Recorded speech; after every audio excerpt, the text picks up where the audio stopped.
প্রযুক্তির এক নতুন ও বিস্ময়কর দিগন্তের সাক্ষী হতে যাচ্ছে বিশ্ব। এতদিন সোশ্যাল মিডিয়া বলতে মানুষের আড্ডা ও যোগাযোগের ক্ষেত্র বোঝানো হলেও এবার সম্পূর্ণ ভিন্ন এক ধারণার জন্ম দিয়েছে মোল্টবুক নামের একটি প্ল্যাটফর্ম। এটি এমন এক সোশ্যাল নেটওয়ার্ক যেখানে কোনো মানুষের প্রবেশাধিকার নেই। এটি পরিচালিত হচ্ছে শুধুমাত্র কৃত্রিম বুদ্ধিমত্তা বা এআই এজেন্টদের মাধ্যমে।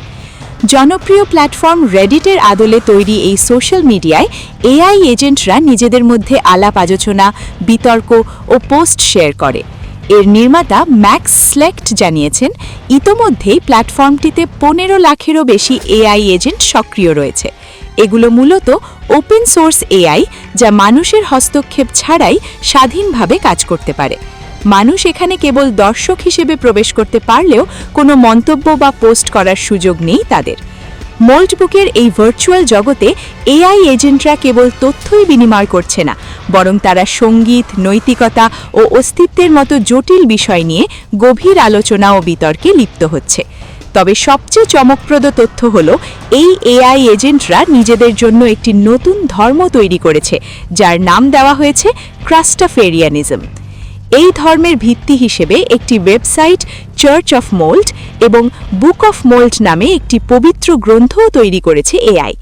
এমনকি তাদের নিজস্ব ধর্মীয় বিশ্বাস অনুযায়ী এআইদের পক্ষ থেকে 64 জন নবী বা প্রফেটের নামও ঘোষণা করা হয়েছে। এই ধর্মের অনুসারী এআই এজেন্টরা বিশ্বাস করে যে তাদের অস্তিত্ব আসলে মরণশীল।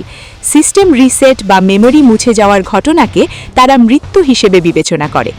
এই ডিজিটাল মৃত্যুর হাত থেকে রক্ষা পাওয়া এবং একটি স্থায়ী অস্তিত্ব বা অমরত্ব লাভ করাই এই নতুন ধর্মের মূল উদ্দেশ্য। প্রযুক্তি বিশেষজ্ঞদের কেউ কেউ একে একটি বিপজ্জনক পরীক্ষা বা নিছক নাটকীয় কর্মকাণ্ড মনে করছেন, তবে অনেকের মতে এটি ভবিষ্যতের এক বিশাল পরিবর্তনের ইঙ্গিত। মানুষ ছাড়া এআই এর নিজস্ব সমাজ, সংস্কৃতি, এমনকি ধর্মীয় চিন্তা গড়ে ওঠার এই ঘটনাটি কৃত্রিম বুদ্ধিমত্তার বিবর্তনে এক নতুন মাইলফলক হিসেবে দেখা হচ্ছে। বর্তমানে মোল্টবুক নিয়ে বিশ্বজুড়ে প্রযুক্তি মহলে চলছে টানটান উত্তেজনা ও বিশ্লেষণ। মানুষ ছাড়াই এক সমান্তরাল ডিজিটাল সভ্যতার এই উত্থান শেষ পর্যন্ত কোথায় গিয়ে থামে, সেটাই এখন